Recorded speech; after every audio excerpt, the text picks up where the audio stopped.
السلام عليكم أعزائي المشاهدين في كل مكان.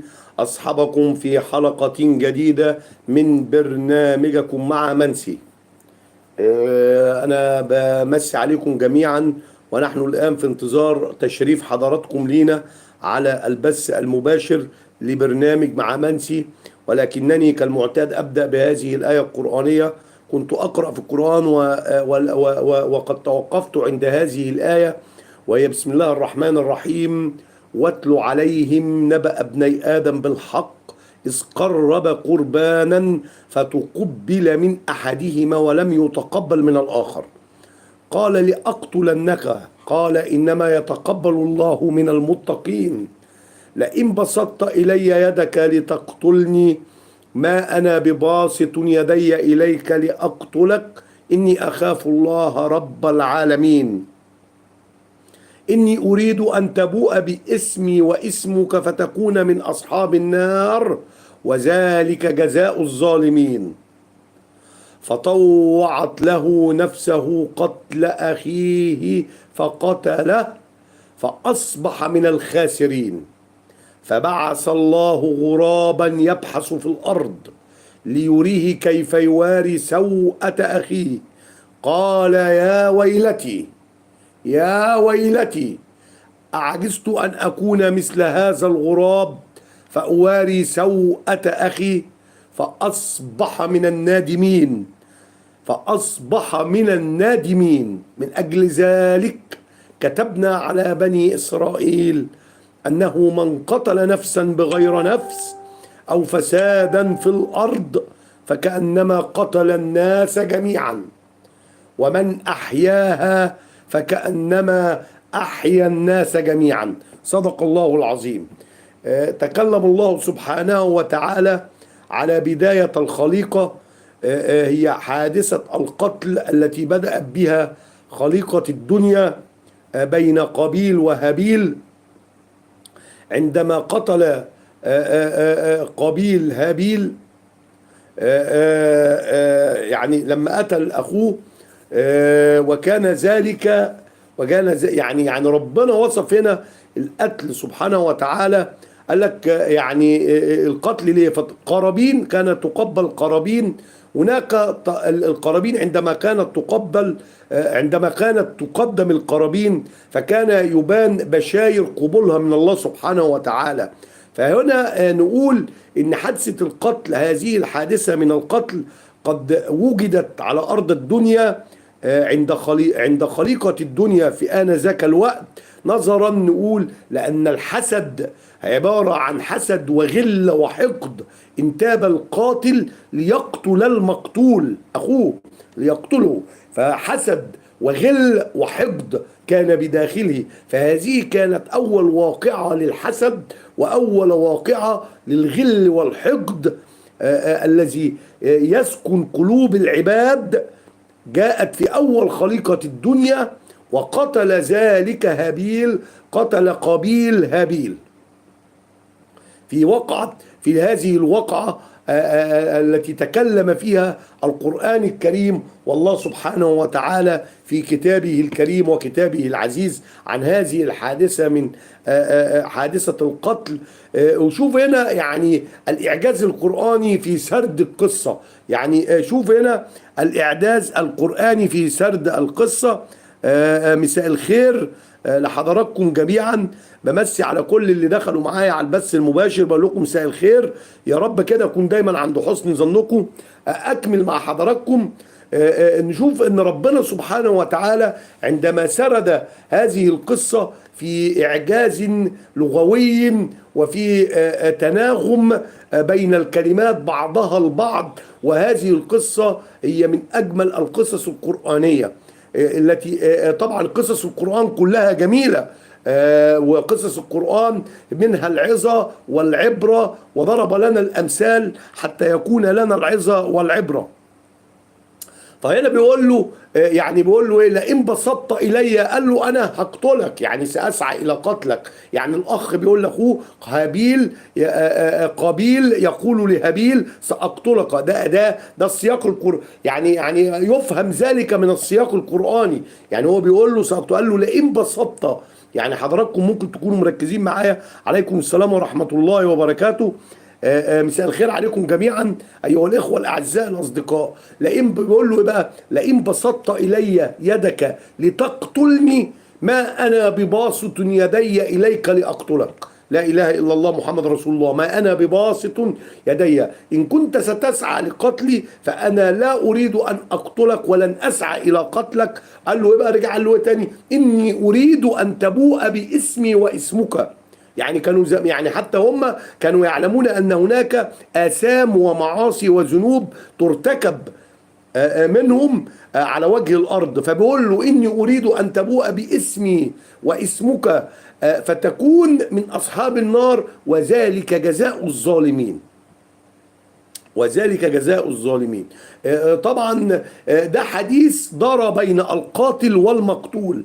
القاتل يريد أن يقتله والمقتول يقول له هذا الكلام: أنت إن بسطت يدك إلي لتقتلني ما أنا بباسط إلي يديك لأقتلك. إني أريد أن تبوء باسمي واسمك فتكون من أصحاب النار وذلك جزاء الظالمين. فطوعت له هنا بقى ايه؟ النفس السيئة اللي ربنا قال عليها في القرآن في سورة سيدنا يوسف: وما أبرئ نفسي إن النفس لأمارة بالسوء. اللهم صل وسلم عليك يا سيدي يا رسول الله، وعلى كل من قال عليه الصلاة والسلام عليك يا سيدي يا رسول الله. طبعا هنا ما نيجي نبص للسياق القرآني هنا: فطوعت له نفسه. هنا النفس السيئة التي قال عنها الله سبحانه وتعالى في القرآن الكريم في سورة يوسف عندما تكلم: وما أبرئ نفسي إن النفس لأمارة بالسوء. أيضا يؤكد قد أكد ذلك الرسول صلى الله عليه وسلم. الرسول عندما جاءوا من الجهاد في محاربة الأعداء والكفار والمشركين من كل غزوة، عندما كانوا يأتوا منتصرين المسلمين مع رسول الله صلى الله عليه وسلم، كان يؤكد هذا المعنى. كان يقول لهم: لقد أتيتم وأتينا جميعا من الجهاد الأصغر إلى الجهاد الأكبر. وما الجهاد الأكبر يا رسول الله صلى الله عليه وسلم؟ قال: هو جهاد النفس، أن تجاهد نفسك من المعاصي والذنوب والآثام وكل والسيئات، أن تجاهد، ومن الكبائر ومن المحرمات. هذا هو الجهاد الأكبر، هو جهاد النفس.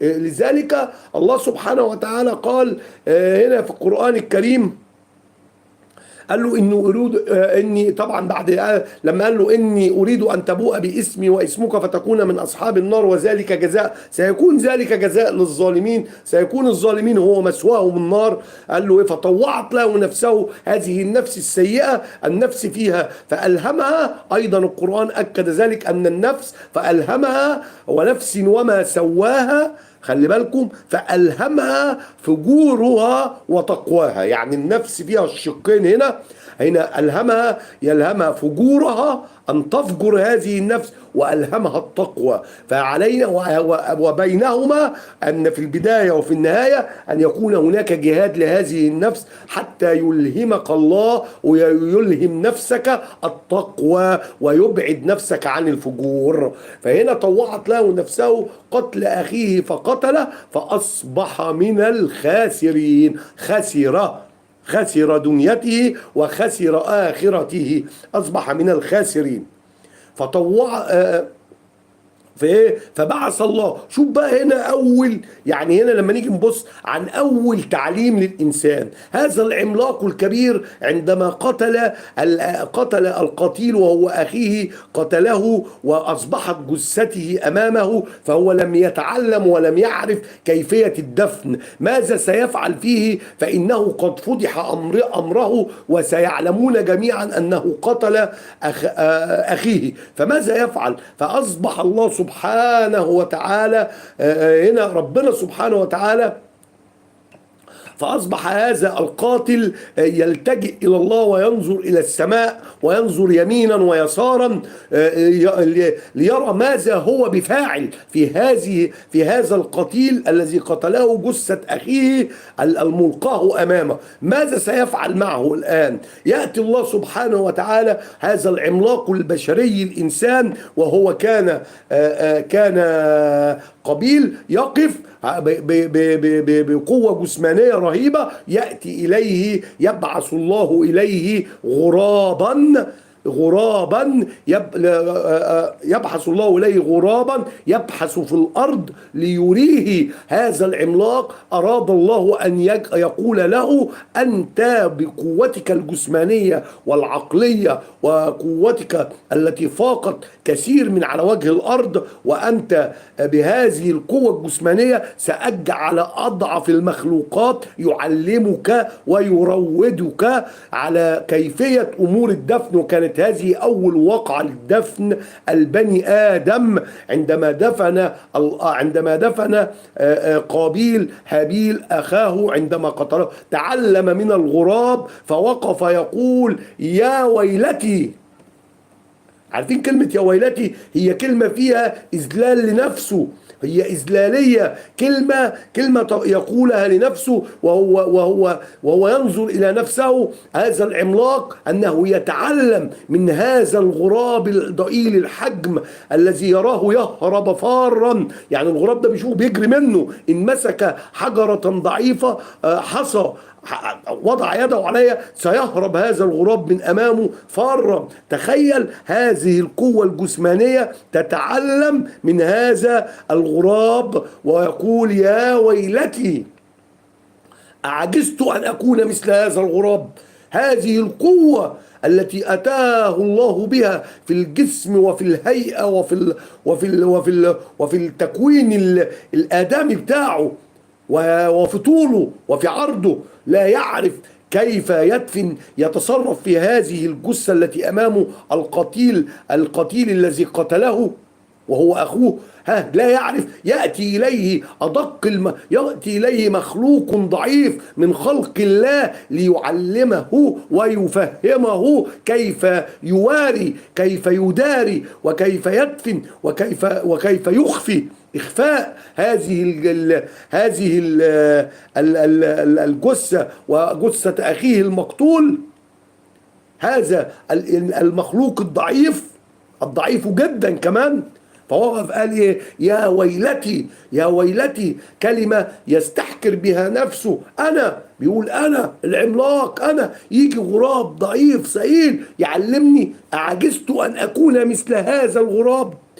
هذه الكلمة يستقل بها نفسه ويقولها استخفافا بنفسه، ويستخف نفسه وقوته الجسمانية والبدنية. أعجزت أن أكون مثل هذا الغراب فأواري سوءة أخي فأصبح من النادمين. ندم وانتابه الندم في نفسه. هذه النفس اللوامة لامته نفسه. جاءت النفس هنا، النفس اللوامة بقى اللي بدأت تلومه لماذا فعلت هذا، فأصبح من النادمين. ندم على ما فعله من نفسه الفاجرة السيئة التي لم يروضها، والتي كان لذلك حكمة من الله سبحانه وتعالى. يأتي بعد ذلك الله سبحانه وتعالى يقول من أجل ذلك كتبنا على بني إسرائيل أنه من قتل نفسا بغير نفس أو فسادا في الأرض فكأنما قتل الناس جميعا. شفتوا يا جماعة؟ يعني حضراتكم لو أنتم مركزين معانا، يعني من أجل ذلك كتبنا على بني إسرائيل أنه من قتل نفسا بغير نفس أو فسادا في الأرض فكأنما قتل الناس جميعا. يعني الناس اللي قاعده معايا على البث تركز معايا في الكلام اللي انا بقوله دون. نستأذنكم ويعني حتى التعليقات متشكرين قوي على التعليقات بتاعتكم دي. يا ريت تركزوا معانا وتفهموا الكلام اللي احنا بنقوله. وطبعا مساء الخير عليكم جميعا. يقول الله سبحانه وتعالى: من أجل ذلك كتبنا على بني إسرائيل أنه من قتل نفسا أو فسادا في الأرض فكأنما قتل الناس جميعا. لا إله إلا الله محمد رسول الله. طبعا هو من قتل نفس بغير نفس يجب أن القصاص هو أما إراقة الدماء دون قصاص فهذه لعنة على الأرض جميعها، مثل ما يحدث الآن في أراضينا العربية المحتلة من العصابة الصهيونية. دم الأبرياء هذا سيكون لعنة على الأمة العربية والإسلامية جميعها.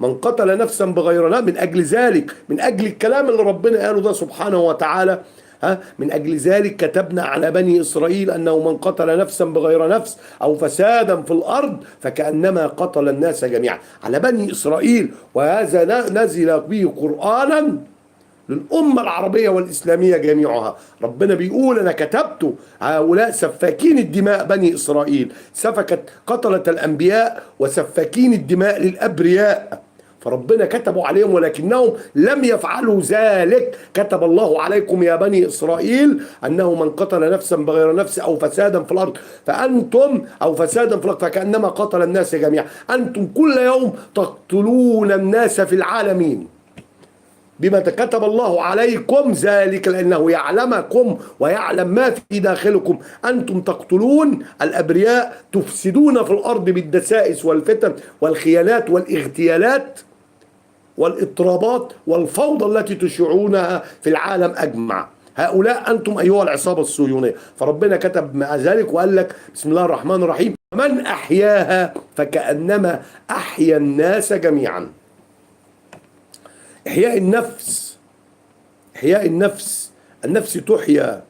إحياء النفس بحاجات كتير، مش إحياء النفس بالأكل والشرب بس، طبعا ده جزء، نقطة في إحياء النفس، نقطة في كلمة إحياء النفس. إحياء النفس بأنك تقف مع النفس لتخرجها من الظلمات إلى النور، هذا حياة للنفس.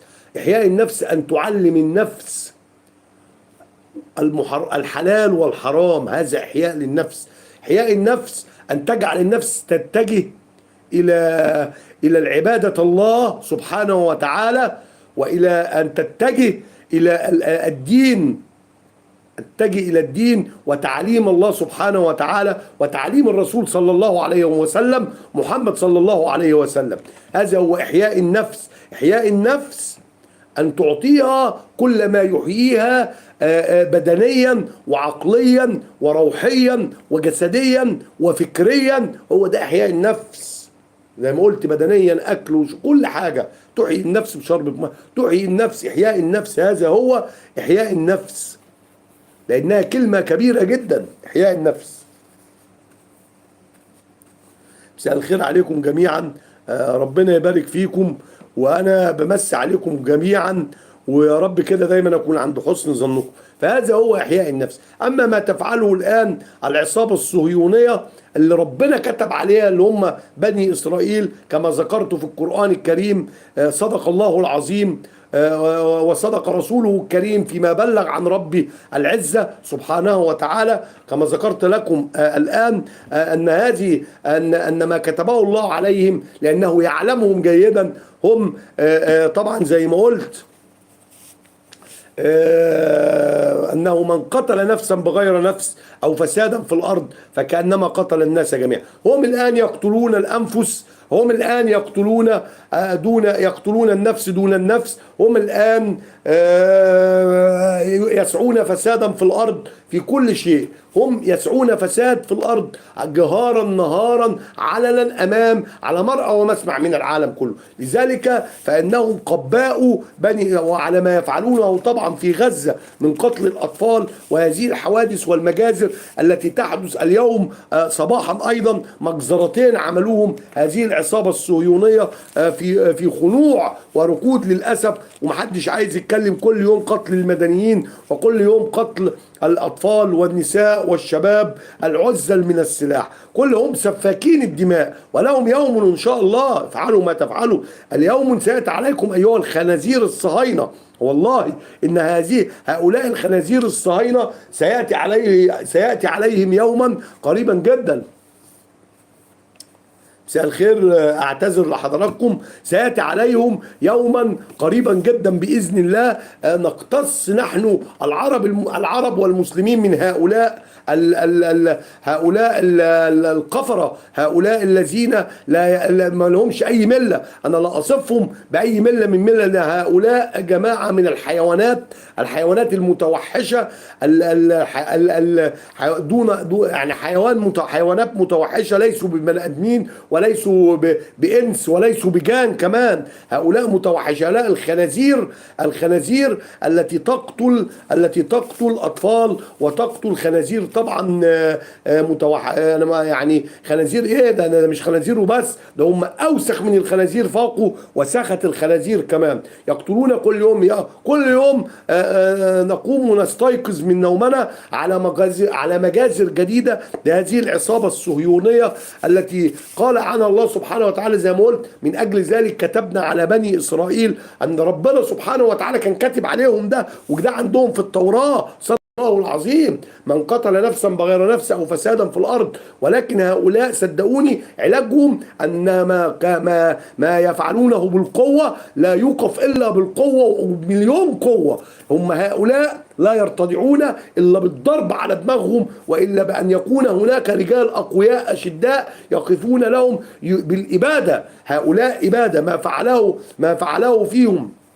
هم يتكلمون على الإبادة التي حدثت لهم من النازية، هم ماذا يفعلونه الآن؟ هم أيضا يقومون بإبادة الشعب العربي المسلم علنا، يقومون بإبادة العرب علنا، في زي ما قلت على مرأى ومسمع، ممن يتشدقون في حقوق الإنسان وممن يتشدقون بالحريات، وفي خنوع وانبطاح وخيانة من الحكماء والرؤساء العرب ومن يطلقون على أنفسهم أنهم أمراء وملوك، لهم ليسوا إلا أنظمة فاسدة، هذه الأنظمة الفاسدة الخائنة. طبعا هؤلاء زي ما قلت يقتلون كل يوم. ألم يأتي الوقت لإيقاف هذه المجازر؟ ألم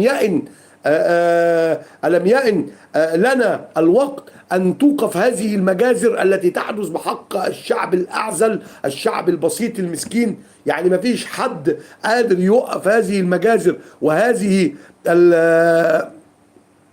هذه المذابح التي تحدث كل يوم. أنا طبعا بمسي على كل حضراتكم، كل الناس المحترمة، وطبعا أدعو حضراتكم جميعا أن تكونوا من المشتركين على هذه القناة، حتى يكون ذلك وسام وشرف على صدري، بأن تفعلون خاصية الاشتراك وخاصية الجرس حتى يصلكم، ويكون ذلك دعم لهذا البرنامج بإذن الله. طبعا هؤلاء بني إسرائيل الذين يقتلون، الذين يسفكون الدماء، عصابة آل صهيون، اللي ربنا زي ما طبعا قلت وصفهم بأنهم قوم مغضوب عليهم، وصفهم أنهم خونة خائنين، وصفهم أنهم أجبن من أنجبت الدنيا، وصفهم بالجبن بأنهم بالمغضوب عليهم، وصفهم بأنهم خونة، وصفهم بأنهم جبناء جدا. يعني هم جبناء جدا، وقبل كده اتكلمت عن الموضوع ده. طبعا أنا بدأت مع حضراتكم الحلقة بالكلام دون في هذه الآية القرآنية، وبدأت مع حضراتكم، وطبعا بحييكم جدا جدا وبقول لكم مساء الخير عليكم. ولكن سأنتقل مع حضراتكم إلى جزئية تانية. أنا أتكلم مع حضراتكم والله النهاردة أنتقل إلى وطني الحبيب مصر الغالية. أنتقل إن النهاردة للأسف الشديد يعني حدث غريب جدا، ان يعني للاسف الشديد ماذا يحدث في مصر الان. يعني سمعنا من فتره وجيزه، من حوالي يعني ان او النهارده نهارا تحديدا، ان الفنان محمد فؤاد ذهب، انتوا عارفين ان الله يشفيه، ان هو كان مريض وجات له تقريبا جلطه، الله يشفيه ويشفي كل مريض طبعا.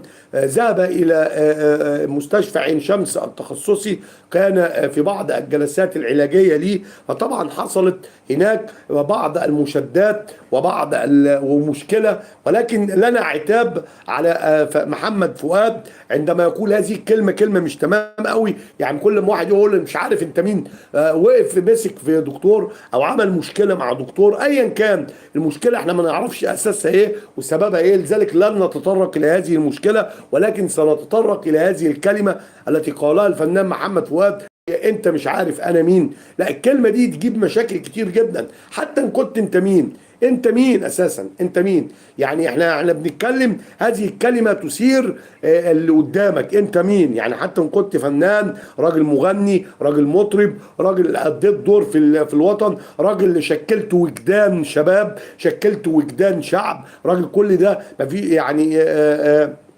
موجود ليك. ولكن هذه الكلمة ولا تثير الذي يقف امامك. انت مين؟ ثانيا، الطبيب اللي عمل معاه مشكله، انت طبيب يجب ان يكون صدرك متسع للجميع. يعني الدكتور ده يكون صدره متسع للجميع. فاحنا مش عايزين الحاجات الصغيره دي تاثر على وطننا العزيز وتدي فرصه للناس الهدامه تبدا تتكلم وتاخد الموضوع في اطار، تاخد الموضوع في اطار تاني. فانت يا محمد يا فؤاد، انت مين؟ انت مغني، غنيت في مصر وكانت اغانيك كويسه كلنا كنا بنغنيها، ولحد دلوقتي شباب كتير بيغنيها وبيلجا اليه، يلجا ان هو بيسمعها. ولكن دائما احذر في كلامك، انت المفروض قدوه. يعني الناس اللي واقفين حتى معاك او حد شافك، انت قدوه لكل اللي واقفين ولكل الناس. ما تقولش كلمه انت مش عارف انا مين. انا مش عارف حضرتك انت مين. انت لو حتى وزير ورئيس وزراء، يعني لو كنت هتقول انت مين وبتقل ادبك، هواجهك انا كمان بقله ادب.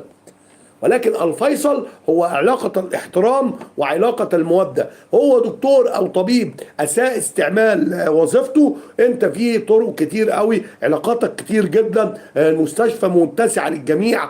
خش المستشفى كبيرة، شوف رئيس اللي ماسك المدير مين، شوف الطبيب النمطشي، شوف المسؤول عن الامن مين، واتكلم معاهم كلهم يعرفوك وهيجيبوا لك حق. اما ان احنا نقف زي الكلام اللي سمعناه ان صوتك يعلى، فهذا لا يصح ان يخرج من فنان. انت قدوه، انت قدوه لجماهير كتير، وانت قدوه لجماهير وقدوه للشباب. فينهم من يعرفك ومنهم لا يعرفك. فلما تكون تعمل انت حاجه زي كده، فده بيكون له تاثير سلبي على الشباب. فبنقول لك دائما احذر الناس اللي زي كده يا جماعه، بعد اذنكم. الناس اللي زي كده لازم تحذر تحذر تحذر تحذر، ان للاسف لان هم بيبقوا هم قدوه. فعشان هم قدوه، مساء الخير عليك، الله يبارك فيك، انت اللي راجل محترم وانت اللي انسان كويس. بقول لك مساء الخير، مساء الخير على حضرتك، ومساء الخير على كل اللي معايا على البث المباشر. طبعا انا بدعوكم وشرف ليا ان تقوموا بالاشتراك في هذه القناه وتفعيل خاصيه الجرس. يكون ذلك شرف لنا جميعا اشتراككم على هذه القناه وبتفعيلكم خاصيه الاشتراك وخاصيه الجرس باذن الله. فطبعا ارجع لكلامي تاني، ان محمد فؤاد انت قدوه للمجتمع وقدوه للشباب وقدوه لفئه وطبقه عريضه. فعليك ان تنتهج الاسلوب الذي هو يجعلك في مرتبه القدوه ومرتبه ان ينظر اليك بانك من المشاهير في ارض المجتمع المصري، وينظر اليك على انك من المطربين الكبار. لذلك عليك ان تتحلى بالصبر وبسعه الصدر، يكون لك طريق. انت يا اخي ايه اللي يخليك تقف تزعق يا محمد يا فؤاد؟ ايه اللي يخليك تقف تقول ويقال انك قد سببت ولعنت وبالفاظ كثيره؟ لماذا تفعل ذلك وانت الجميع يعرفك؟ ان هذا الطبيب لم يعرفك فهناك كثيرين يعرفونك في الامن، يعرفوك هناك في المستشفى. مدير المستشفى لو دخلت قعدت معاه، لو عملت كل الكلام ده كله، كان حقك خلص وكان موضوعك انتهى وكان حقك رجع لك، اسف، وكان موضوعك خلص وكان كل حاجه اتعملت. لان وانت زيك زي الناس، ستتعامل مثلك مثل الناس. فانا الفت نظر الفنان محمد فؤاد اللي هو له من الجماهيريه ومن الحب لدى طبقه كبيره من الشعب المصري، لانك محبوب وانت عليك ان تتقبل النقد. هذا نقد بناء، نقد يجعلك إلى الأحسن. فنحن جميعا كنا نسمعك، وأيضا الشباب، وحتى الآن لك من الأغاني ولك من الصوت الجميل، ولك من الشعبية في وسط الشباب المصري وفي الشعب المصري. فعليك أن تلتزم بذلك، وأن تكون قدوة، وأن تنتهج أسلوب القدوة وأسلوب الرجل النجم، الرجل الذي دائما ينظر إليه في أفعاله من الشباب حتى يتم تقليده. فأنا أقول لك ذلك من منطلق أننا جميعا ننتقد إلى الأحسن، وننتقد النقد البناء. فعليك، وبنقول لكل مريض ألف مليون سلامة، وربنا يشفي كل مريض، ويا رب بإذن الله رب العالمين دائما كده ربنا يرزق الناس كلها الصحة، ويكفينا ويكفيكم شر المرض إن شاء الله. سئل أحد الكتاب، أنتقل لموضوع تاني، أحد الكتاب الروس أنطوان تشيخوف. هذا الكاتب الروسي بيتكلم عن المجتمعات، وبيتكلم عن بيقولوا عن المجتمعات الفاشلة. خلي بالكم يا جماعة، أنا يعني بنتقل لهذه الجزء لأن سأنتقل بعد كده إلى مصر، إلى أصبحت هناك مجتمع فاسد فاشل يوجد في أرض بلدي وطني مصر كتير. مصر يوجد الآن بها مجتمع وطني فاشل، مجتمع وطني فاشل وفاسد في أرض مصر. طبعا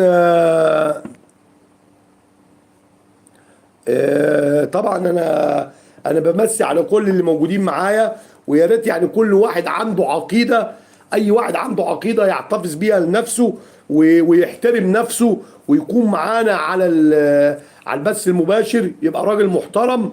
احنا نتكلم، هذا البرنامج زي ما قلت هو برنامج مكافحة الفساد أينما كان ومع من كان، وكل من يتدخل وكل من يدخل لمشاهدة هذا البرنامج عليه أن يكون إنسان مهذب، إنسان محترم، يعتقد في شيء هو لنفسه وفي إيه ولشخصه. أما غير كده فيبقى إنسان مهزأ وابن مهزأ. يعني يا ريت يبقى صوتي يوصلكم، يبقى رقاص ابن رقاصة، يبقى ابن كلب واطي، يبقى عديم الكرامة يا أولاد الكلب يا أوباش يا عالم واطية. فاحتفظوا بعقائدكم يا كلاب يا أولاد الكلب يا خنازير، وبطلوا الهبل بتاع أمكم ده. وطن عربي ده انتوا ضيعتوه، خربتوا بيت الدول العربية من أجسالكم الوسخة اللي بشوفها دلوقتي على للأسف الشديد ناس بتطلع بتهلفط بالكلام زي الهبلة. فاحنا طبعا مش هنرد عليها زي ما أحد الإخوة المصريين المحترمين قال لي خلينا احنا في موضوعنا وسيب الأشكال دي. فطبعا القافلة تسير يا أولاد الجزمة، وأنتم شوية كلاب بتاعه ينعن ابوكم ولاد كلب. خليكم محترمين. اللي عاجبه يبص على اللايف يبص، ما يبصش هيسمع كلام اوسخ من كده. شويه كلاب ولاد كلب، لا اشكال ضاله. طبعا مع احترامي للناس المحترمه اللي معايا على البث المباشر اللي بتشوفني دلوقتي، فانا هتكلم على المجتمعات. ارجع تاني لمرجوعي، انا بخاطب المحترمين وبخاطب الناس الكويسه بس. اما الفشله اولاد الجزمه اولاد الرقصات الخنازير اللي بيخشوا بيهلفطوا بالكلام، فدول للاسف الشديد يعني انا لا اتكلف عناء الرد عليهم والله. يعني حتى عناء الرد دون المفروض انا ما اعملوش. فاشكال وسخه، يا ريت تخرجوا بره اللايف وتبطلوا الهبل والعبط، وتبطلوا شغل الرقص والطبل ده يا اولاد الجزمه. فارجع تاني واكلم الناس المحترمه اللي هم الاغلبيه طبعا اللي معايا على البث المباشر، الناس النضاف، الناس اللي بتفهم، الناس بخاطب الناس البني ادمين، مش الناس اللي هم يطلق عليه الانسان. الناس الانسان يعني اي انسان، بخاطب انسان وبني ادم، بخاطب راجل محترم راجل فاهم. فانت طبعا الاشكال، اما ما بخاطبش الحيوانات اللي موجوده الوقت اللي عماله طالعه عماله تخبط، دي حيوانات ولاد حيوانات جزم، خساره فيهم ان هم والله يسمعوا الكلام ده. ولكن ارجع لموضوعي تاني مع الناس المحترمه اللي بتشاهدني على البث المباشر، بقول لكم طبعا مساء الخير عليكم جميعا. فهنا في سؤال الكاتب الروسي انطوان تشيخوف عن المجتمعات الفاشله، وسائل هنا. فبقول لك هنا الراجل بيقول ايه المجتمعات الفاشله؟ يوجد 1000 احمق زي الحمقى دول بقى. يعني شوف الراجل هنا مجتمع فاهم، دول حمقى اللي طالعين بيتكلموا دول. هم سبحان الله، يعني الحديث اللي هقوله على الاشكال الوسخه اللي طالعه على على اللايف وبتتكلم كلام هبل وكلام عبط. انت ليك عقيده يا ابن الجزمه، يا ابن الواطي، يا اللي بتتكلم ليك عقيده كتك القرف عليك وعليها، خليها في جواك واسمع الكلام اللي بقوله. احنا بنتكلم لمشكله وطن عربي والوطن العربي واسلامي، ما بنتكلمش على مشاكل عقائديه. يا تافه يا ابن التافه، يا جرثومه يا ابن الجرثومه، كانت مصيبه اشكال وسخه عايزين يتداس على رقبتكم بالجزم.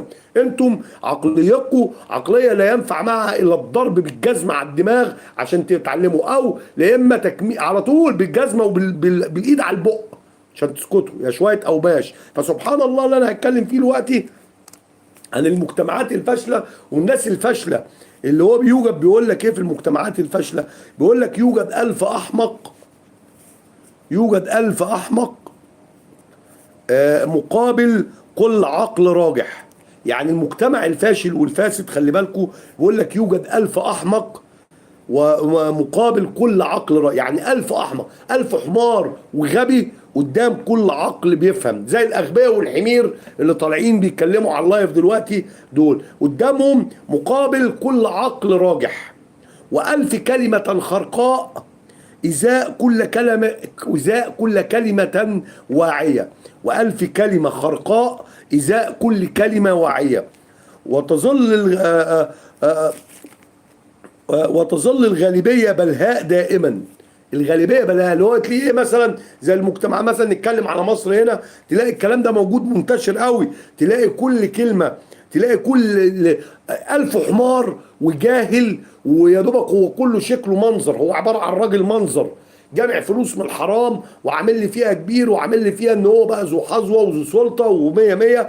احمق حمار تلاقي قدامه عقل راجح، يعني عقل من العلماء. يعني كل 1000 حمار جاهل تلاقي قدامه عقل واحد فاهم بيفهم وعقل بيتكلم موزون. هو ده المجتمعات الفاشله. ولا اظن اعتقد ان ذلك الان هو في مصر. يعني مصر عندنا مليئه بذلك دلوقتي، ان يعني للاسف الشديد. وتظل الغالبيه عندنا غالبيه بلهاء، تلاقيه ماشي فاتح بقه عامل كده زي لهبل. تلاقي واحد ماشي فاتح بقه زي لهبل كده، قبله بيضحك وخلاص، اهبل عايش راجل اهبل وراجل احمق، راجل اهبل وراجل احمق وراجل متخلف. تلاقيه فاتح بقه وعامل كده. وتكون الموضوعات التافهه دايما بيقول لك الموضوعات التافهه تتصدر النقاشات. تلاقي كل فعلا اللي قاعدين هنا عندنا دلوقتي، يعني تيجي في المجتمع المصري تلاقي الاغلبيه قاعده بيتكلموا فين؟ جميع المواضيع مناقشات تافهه ومناقشات عبيطه. يعني جميعها تتصدر النقاشات ويتصدر التافه. يا سلام في مصر كل التوافه متصدره المشهد.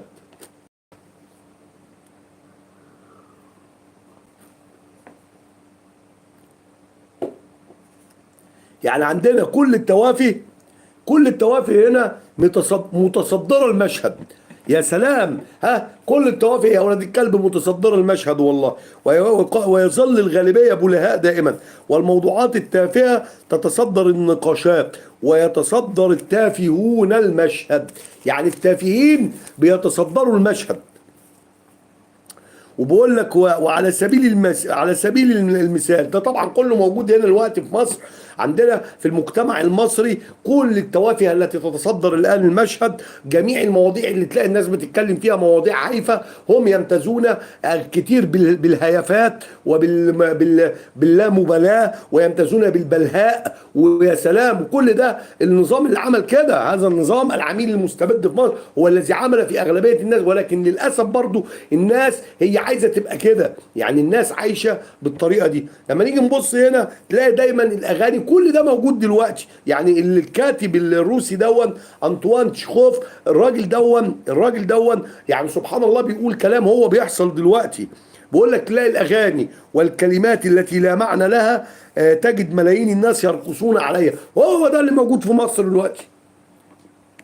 تخيل ان كل ده هو اللي موجود في مصر دلوقتي، هو ده كله اللي موجود في ارض في مصر، من تلاقي ان كل الاغاني والكلمات التي ليست لها معنى كلها كلها كلها موجوده، ملاك كله بيرقص عليها من الشعب المصري، كله بيرقص عليها من الشعب المصري، وكله لحد دلوقتي، وكله لحد دلوقتي اللي موجود. هتقولي اغنيه كده حتى ما اتدمرت، يعني حتى الاغاني تم تدميرها، حتى يعني بص تم تدميرها، كل حاجه تم تدميرها في مصر، حتى الاغاني اهو وكمان ايه، ويروجونها ويصبح صاحب الاغنيه مشهورا، يا سلام، ومعروفا ومحبوبا.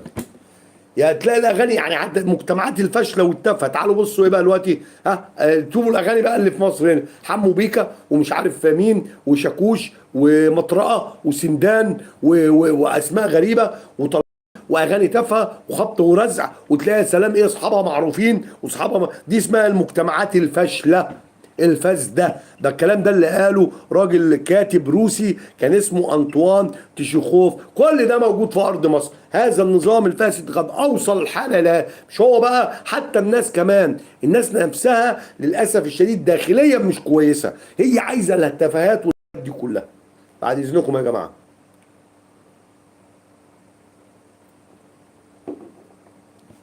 مساء الخير عليكم جميعا، وانا ادعوكم جميعا لان تكونوا ان شاء الله من المشتركين في هذه القناة، على وان تكونوا باذن الله شرفا لي باذن الله رب العالمين، وان تكونوا من الفاعلين للجرس، وان تضغطوا على خاصية الاشتراك وخاصية الجرس حتى يصلكم كل جديد. وانا اقول ذلك للمحترمين الذين يشاهدونني الان، اما غير المحترمين فغير مرحب بهم اساسا مشاهدتهم لهذا البرنامج. نحن نخاطب المحترمين ونخاطب الناس الفاهمة المثقفة العاقلة، الناس المتعلمة فعلا، نخاطب البني آدم والإنسان فعلا، لا نخاطب غير ذلك. فأنا أوجه كلامي لكل المحترمين الأفاضل، من أراد منكم إن شاء الله أن يجعل هذا البرنامج في استمرار عليه أن يقوم بتفعيل خاصية الاشتراك بالضغط على الاشتراك وبخاصية الجرس حتى يصلكم كل جديد، ويكون هذا البرنامج هو لسان حالكم ولسان حال الأحرار في الوطن العربي. وطبعا هو دون الكاتب الروسي انطوان تشيخوف اتكلم على المجتمعات الفاشله، واتكلم عن الفشل اللي موجود في المجتمعات. طبعا زي ما قلت كل ده موجود في ارض مصر، والله يعني كل ده موجود هنا في ارض مصر. انتقل في جزئيه تانية حضراتكم، يعني عشان انا يمكن طولت عليكم، وفي نفس الوقت يعني والله انا تعبت فعلا لان يمكن صوتي باين عليه. اتكلم عن مهنة الطب. هنا عندنا مهنة الطب، الطب ليست سلعة يا جماعة. يعني انا اخاطب الناس المحترمة اللي موجودين في الطب، الناس الاساتذه الطب، اخاطب مسؤول المحترمين في وزاره الصحه المصريه ان الطب ليست سلعه والمريض ليس زبونا. يعني ده الطب دي هي الرساله، اسمى رساله على وجه الكون، انت تسعى لان تنقذ انسان، حياه انسان من الموت. يعني لما نيجي نبص كده، وللانسانيه حق في من يحمل الأمانة الطبية. يعني الإنسانية والآدمية فرضت على من يحمل الأمانة الطبية أن يقف مع المريض وقفة جادة لا ينظر فيها إلى المال أو المكسب من وراء هذا المريض، إلا ذلك آخرا آخرا آخرا. الأول إنقاذ حياته والوقوف معه. ده طبعا اللي هي بنقول عليها الرسالة الطبية السامية اللي موجودة في مصر. طبعا أنا أعرف إن عندنا عظماء وأساتذة،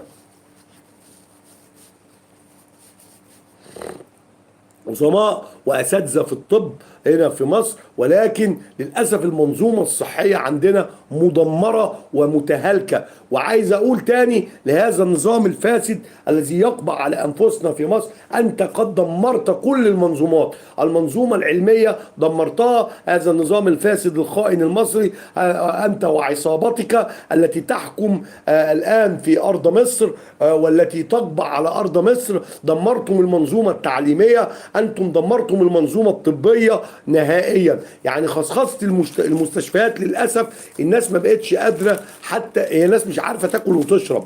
اقسم بالله الناس ما قادره يا جماعه تشتري اكل وشرب. الناس مش قادره للاسف تعيش، الناس مش قادره تفتح بيوتها، الناس مش قادره تتعالج. كل حاجه اصبحت بالمال ومش باي مال.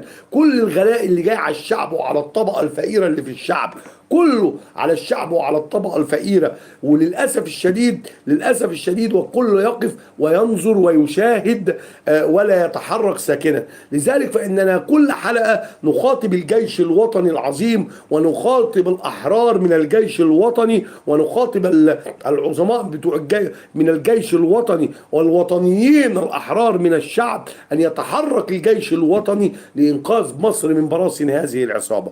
طبعا الطب تم خصخصة جميع المستشفيات للأسف.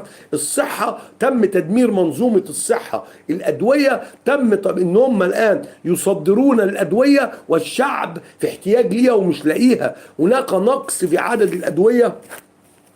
يعني المنظومة الصحية عندنا مدمرة.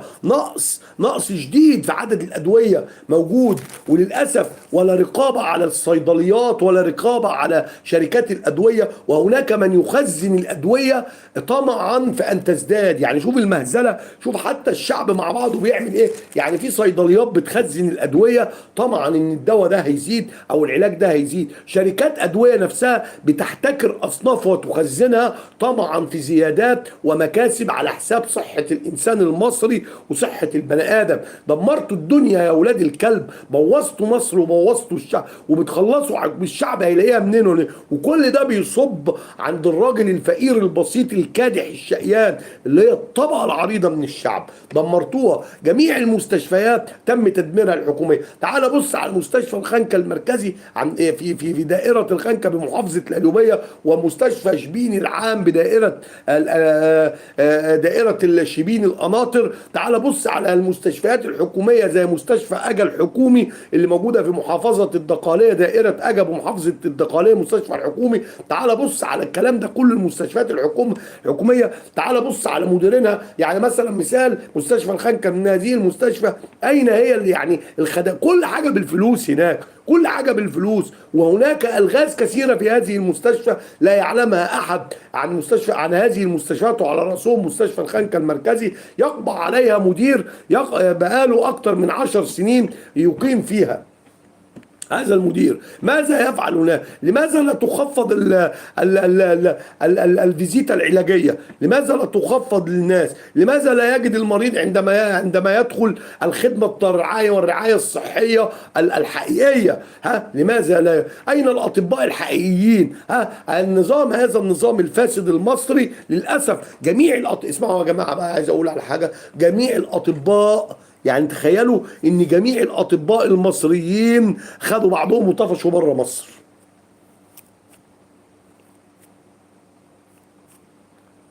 جميع الاطباء المصريين خدوا بعضهم وطفشوا بره مصر.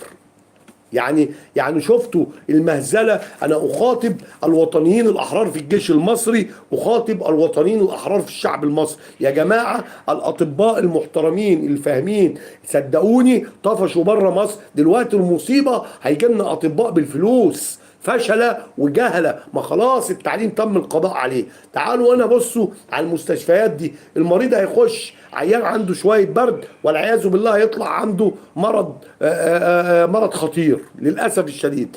لا فيش. لما نسأل هنا في مستشفى الخنكة المركزي ها عايزين نسأل هنا يعني احنا بالنسبة لعدم الرعاية الكاملة للمريض، بالنسبة للأماكن اللي بيقابل فيها المريض، بالنسبة للفلوس اللي بيدفعها كل واحد بيخش أقل حاجة لو دخلت تكشف ولا بتعمل تحليل بول ولا أي حاجة في المستشفيات الحكومية اللي بقى مخصصة عايزك 300 400 جنيه. طب تجيبهم منين أساسا؟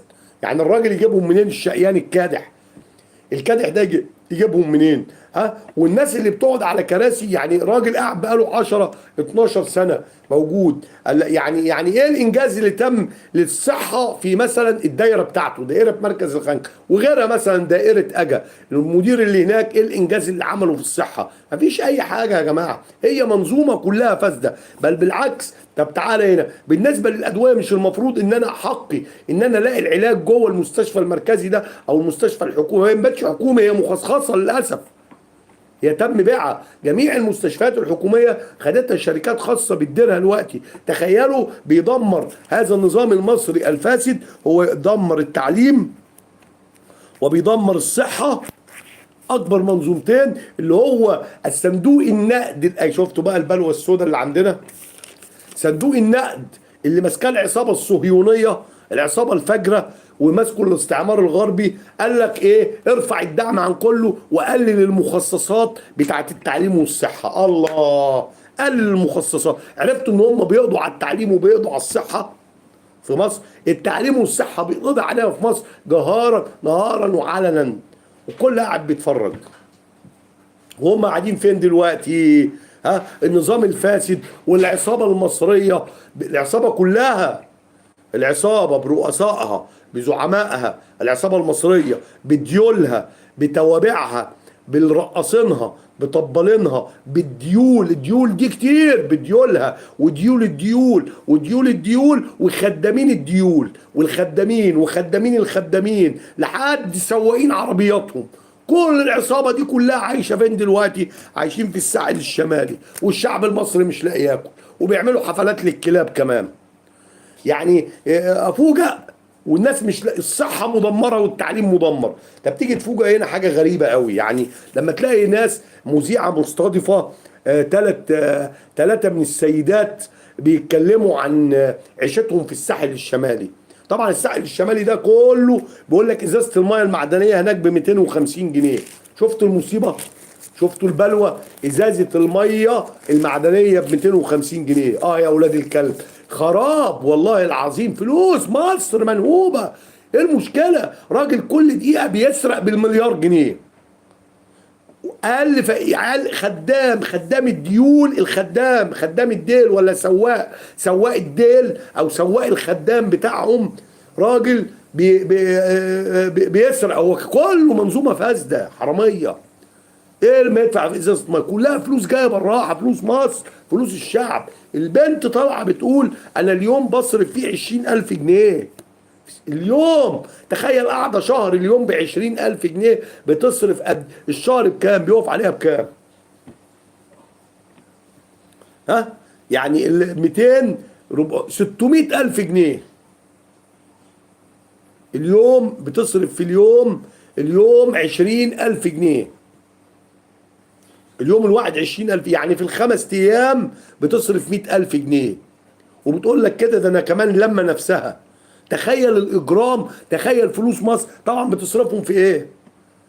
بيصرفوهم في إيه؟ على الطبل والزمر والرقص والحفلات الكلاب وأكل وشرب وعربدة وشرب خمرة وشرب وقلة أدب ووساخة. والشعب هنا مش لاقي يجيب شوية حتة جبن اللي هي الصناعي النباتي، مش لاقي يجيب نص كيلو لحمه، مش لاقي يجيب اللي هو الطبقه العريضه الكادحه.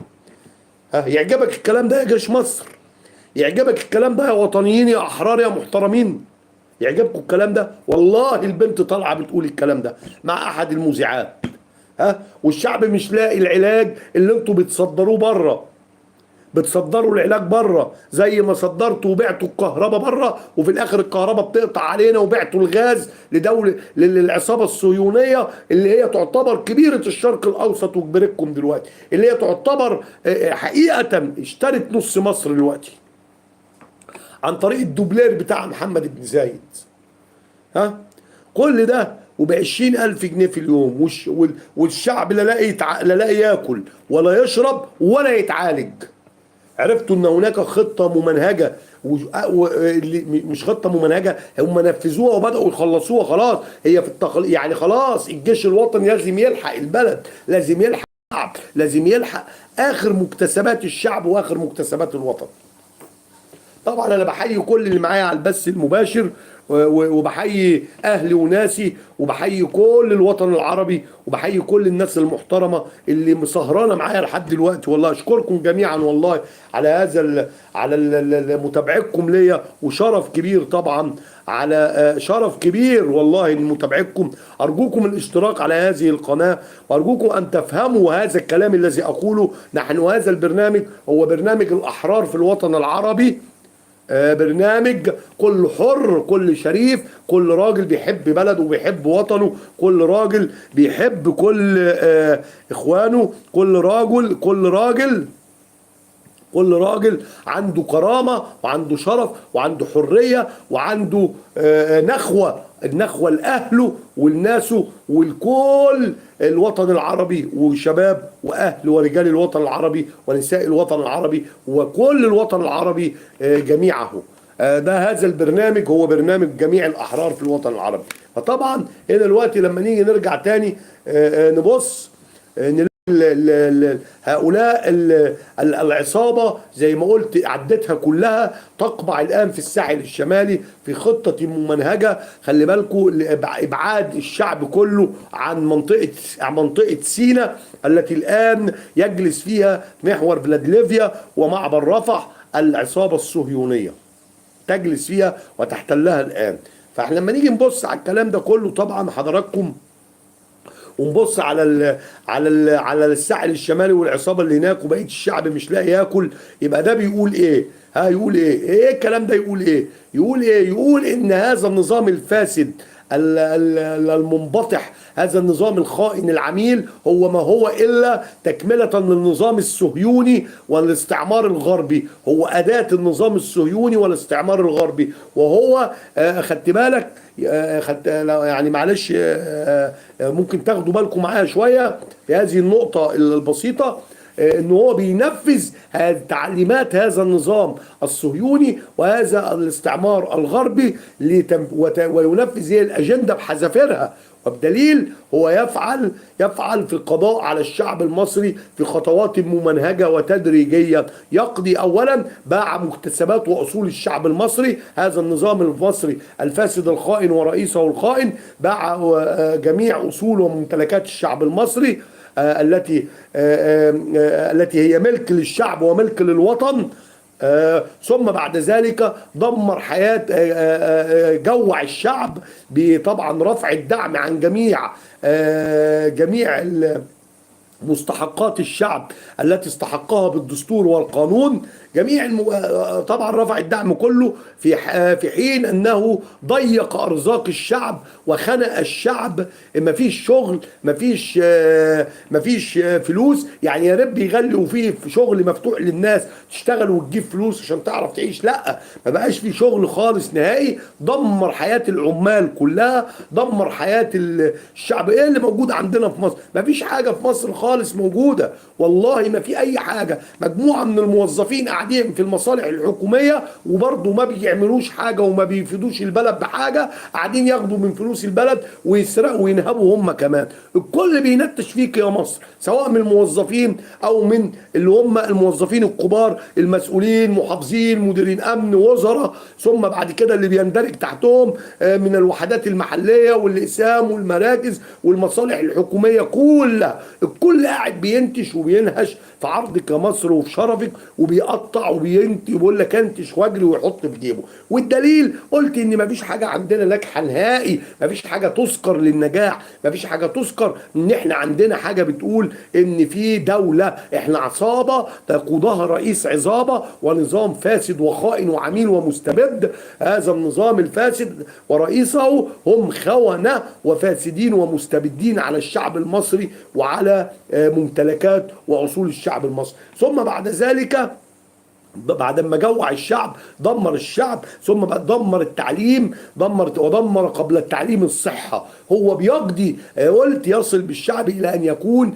الشعب الميت، مصر الميتة. هو يريد ذلك أن يجعل الشعب، أن يهزي الشعب ويجعلهم هياكل عظمية، يجعلهم لا يفكرون في اللقمة والأكل وبس، يستأنسهم ويؤنسهم ويجهلهم ويمرضهم. إلا التجهيل والمرض ده، دي آخر حاجة وصل إليها، التجهيل والمرض. الاستئناس والتأنيس هو وصل ونجح فيه غالبية كتيرة من الشعب، عمل فيها كده. ثم بعد ذلك التجهيل والمرض حتى يفني هذا الشعب ويفني أرض مصر. والله لن تفلح هذا النظام الفاسد، لن تفلحوا في ذلك. أقول لهذا النظام الفاسد ورئيسه السيسي: أنتم لن تستطيعوا أبدا، لأن هناك الفئة الكبيرة من الشعب ربنا سيعطيها القوة، وبإذن الله أن الجيش الوطني صاحي قوي، وهناك من الوطنيين الأحرار بإذن الله لن يرضوا بذلك. الوطنيين الأحرار في الشعب وجوه الجيش الوطني لن يرضوا ولن يسمحوا بذلك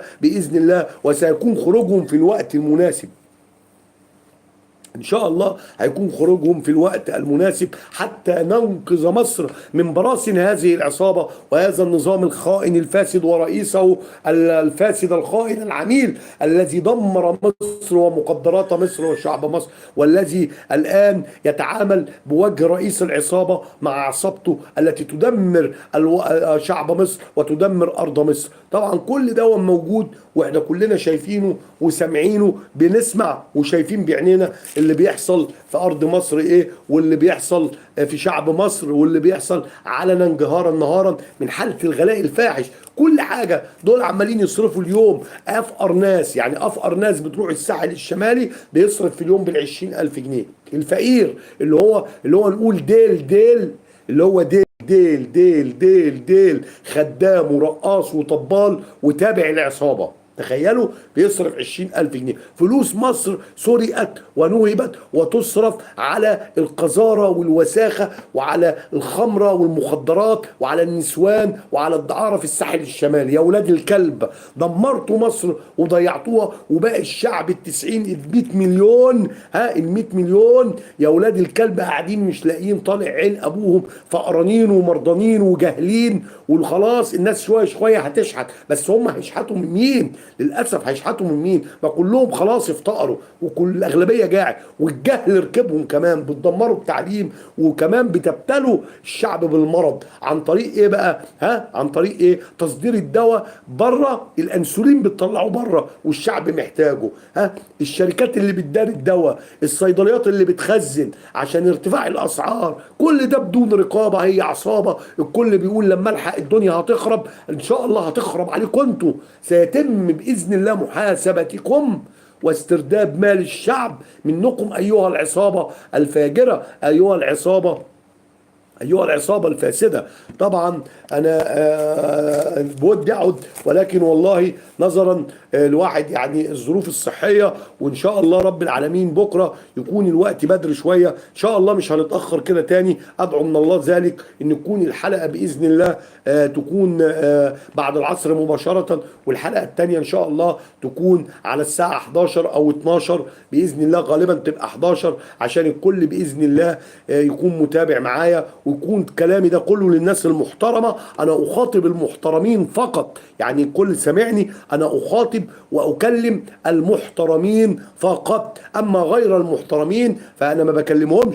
كل اللي أقول لهم يا ريت ما تبعدوا عن، ما تفضلوش توجعوا قلبنا وتشاهدوا البرنامج، اخرجوا بره اللايف، ومش عايزين أنتوا غير مرحب بكم وغير وللأسف الشديد ارجع تاني اقول لنفسي ان عناء الرد باذن الله لن اتكلفه مره اخرى، وان هذا البرنامج يعني مش هرد على الاشكال دي. يكفي ما قلته لكم من السباب واللعن، عندي اكثر منه والله ان اسبكم والعنكم وطول الحلقه واللايف، وعندي كلام كتير لسه ما سمعتوش عنه من السب واللعن والوساخه والقذاره اقولها لكم، ولكن ساحتفظ بذلك حتى لا تضيع مهمه البرنامج الرئيسية هي مكافحة الفساد أينما كان ومع من كان، في وطني العزيز مصر أولا، ثم في الوطن العربي. وحتى لا يضيع أيضا مجهود البرنامج من الوقوف مع شعبنا الفلسطيني الأبي، مع غزة العزة، مع غزة وأفرادها وشبابها ونسائها ورجالها وشيوخها الأبطال، والله هم الأبطال الذين حباهم الله لأن يدافعوا عن المقدسات الإسلامية، وأن يكونوا جنود الله في أرض ضد أعداء الله الذين هم أعداء الله فعلا، هم بني صهيون والعصابة الصهيونية. فطبعا أوجه كلامي إلى كل المحترمين الأحرار في بلدي مصر، وكل المحترمين الأحرار في الوطن العربي، إن أقول لكم مساء الخير عليكم جميعا، وأقول لكم ألف مليون شكر على متابعتكم ليا، وألف مليون شكر على مشاهدتكم لحلقات برنامج مع منسي. طبعا ولا ننسى أن نحيي الدول، أن ننسى أن نحيي من يقف مع الشعب الفلسطيني، وعلى رأسهم طبعا الجيش اليمني العظيم، جيش اليمن. لا ننسى أن نحيي جيش اليمن العظيم الذي يقف مع الشعب الفلسطيني في ركود وخنوع من الأسف الشديد من الحكام والرؤساء العرب وانبطاحهم وخيانتهم وفسادهم. لا ننسى أن نحيي كل حر شريف يقف مع شعبنا الفلسطيني الأبي، يقف مع شعبنا الفلسطيني في أرض فلسطين المحتلة، يقف مع أهلنا وناسنا في الأراضي العربية المحتلة من العصابة الصهيونية. وأيضا لا ننسى أن نحيي للمرة الثانية على التوالي هو الرئيس الكولومبي جوستافو بيترو، الذي أوقف تصدير الفحم إلى العصابة الصهيونية، وأيضا قطع العلاقات الدبلوماسية مع العصابة الصهيونية، وأوقف شراء السلاح منهم في قطع من العلاقات الدبلوماسية، ليكون هذا الرئيس الكولومبي قد فضح الحكام والرؤساء والملوك، الأنظمة الخائنة، الأنظمة العربية الخائنة، فضحهم زي ما قلت وكشف عارهم أمام العالم أجمع، لأنه فعل ما يستطيع عليه، وهو بينه وبين الأراضي المحتلة آلاف الأميال سفرا ومسافة.